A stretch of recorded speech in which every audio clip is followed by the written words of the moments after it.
Welcome, MMA fans. We're here with veteran UFC fighter Brad Tavares. How are you doing today, Brad? What's up? Do you want to get right into it? Let's do it. So, how and when did you get into mixed martial arts? So growing up in Hawaii, fighting is a big part of the culture, especially the island that I'm from, the Big Island, the Hilo side. I think we saw like fighting and fighters as like the cool people to look up to more than like athletes or whatnot. You know, like I feel like out here in the mainland, a lot of people look up to the athletes. The cool kids are the basketball players, the football players, right, whatnot. In Hawaii, the athletes kind of are like second tier, I think, growing up as to the guys that can fight, the scrappers. Yeah. So it was always part of the culture. Grew up just getting into a bunch of fights, always wanted to fight. My mom would never let me. And used to just get into fights all the time. That's kind of how I was growing up in Hawaii. And then when right after high school, my first semester of my first season of, I played for a JUCO. I got really big, like 240 pounds. I needed to lose some weight, so I started training. And like I said, I was always intrigued with fighting, loved it. So I started doing it, and I found out I was good at it, and here I am today. That's crazy. Who did you look up to, and who inspired you throughout your MMA career so far?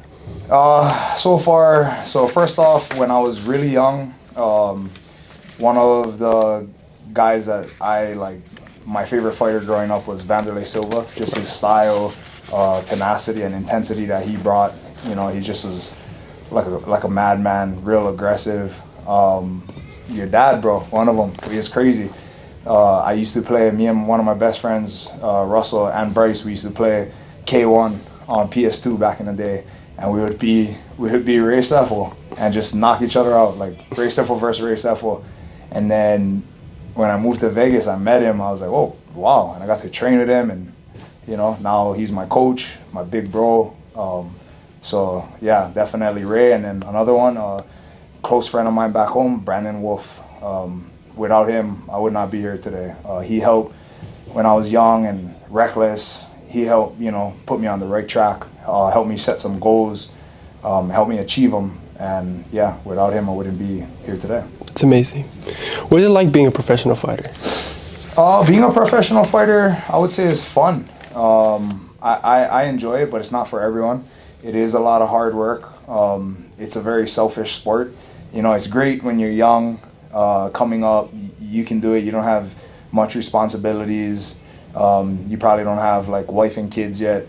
As you start to get to those stages in your life where you have a wife, you have kids, or for the female fighters, you know, husband and kids, it gets a little harder because it is such a selfish sport, you know. But again, the life, when people ask me a lot of times, like, what's the best thing you got from fighting?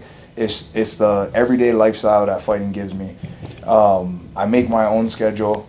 I can change it, you know, on a dime. Like if I can't make something because something came up, I can call your dad and be like, hey, bro, I'm sorry, running late, blah, blah, we'll reschedule, you know. Whereas like a 9-to-5 job, if I was to do that and be like, hey, something came up, they're like, okay, well, you're going to get a point or whatever it is, however it works, or you're fired.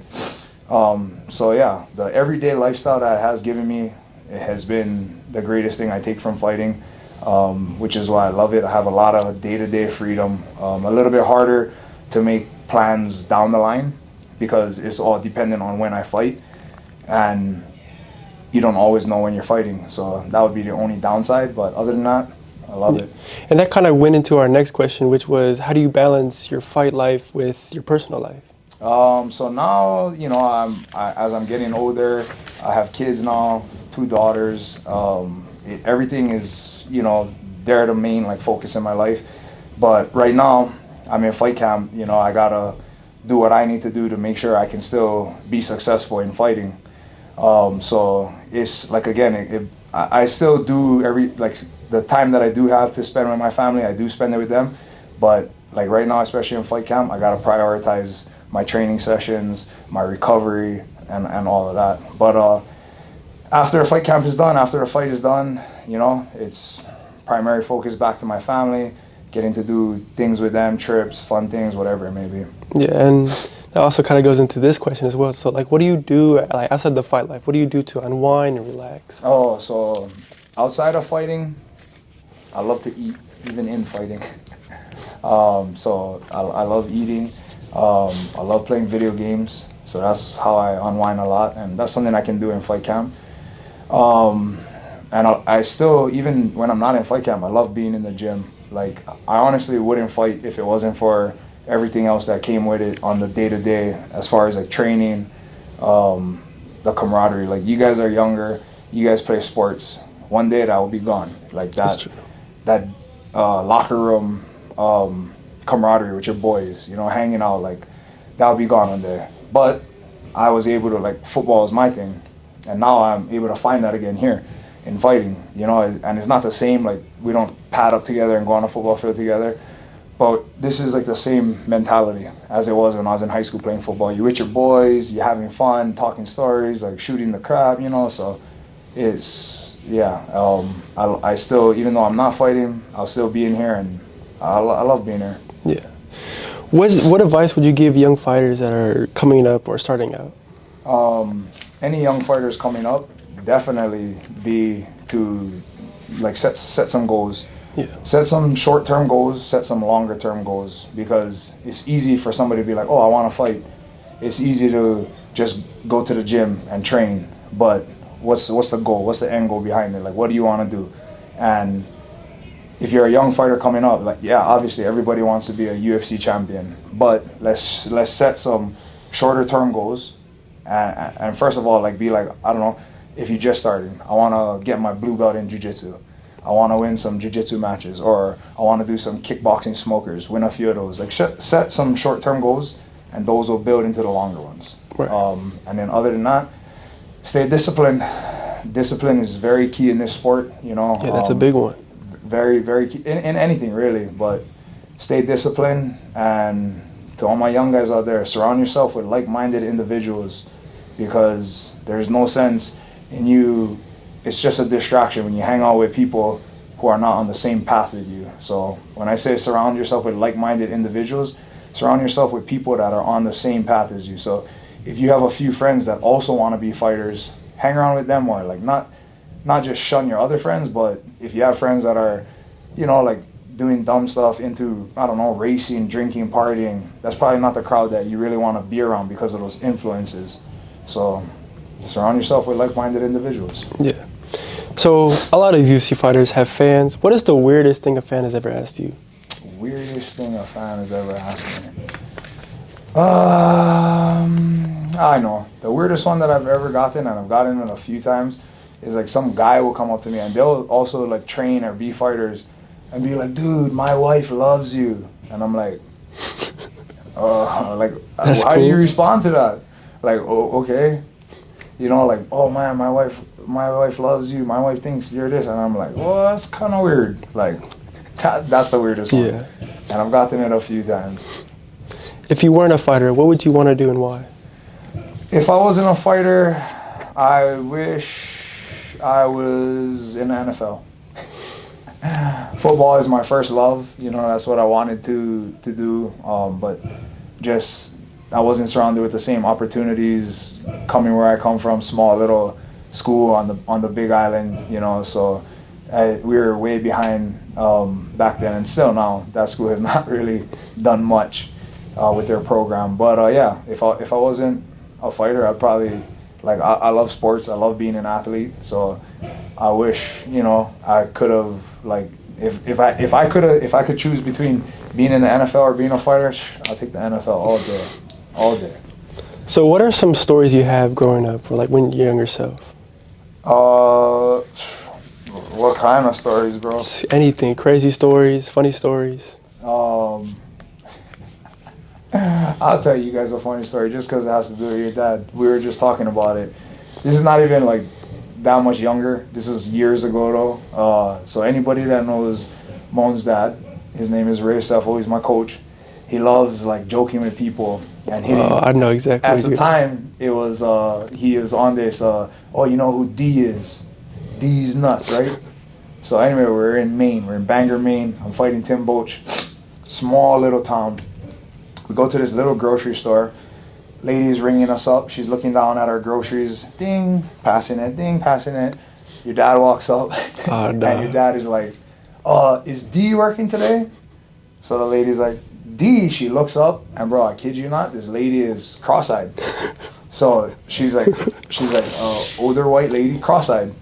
And this is the first and only time in my entire life of knowing your dad that I've ever seen him stop talking, get caught up, and start backtracking. Oh no. She looked up, dude, and he was like, and me and my boy Rob, we were just like holding our breath, trying not to die laugh and see. And he's like, oh, he starts looking around. He's like, oh, never mind. D doesn't work here. Wrong store, different store. She's like, oh, I was gonna say I don't know any D. But yeah, that's one of the funniest stories, bro. It's funny because we were just talking about it down there.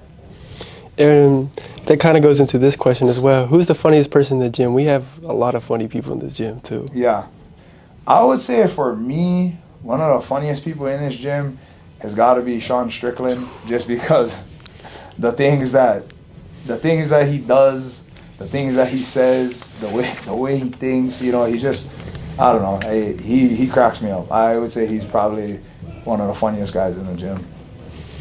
And you said before, or you said a little while ago that you said that you like eating and stuff like that. How hard is it during a weight cut where you can't eat what you want to eat? I've been pretty good about that. I can kind of eat like for instance, for me, I love eating all you can eat sushi, and I'll eat all you can eat sushi at least once a week.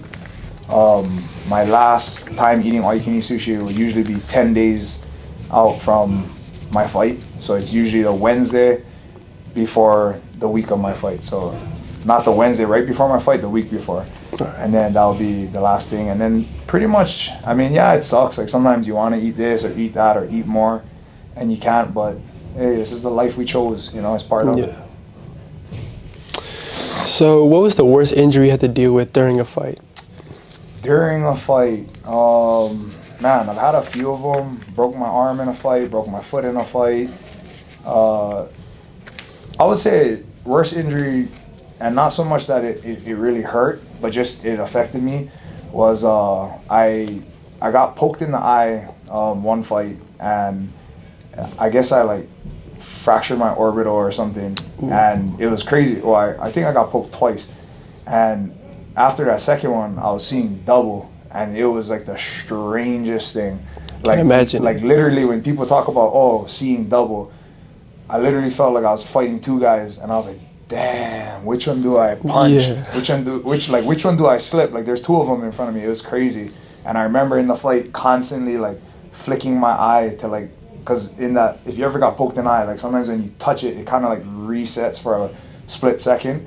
And I kept doing it. And I remember watching the fight back, and the commentary, they're like, oh, Tavares, he keeps touching that eye and blah, blah, blah. I'm like, dude, I'm touching it because that's the only way, it's helping me to see. Yeah. But I would say that was probably the worst injury. It wasn't that severe of an injury.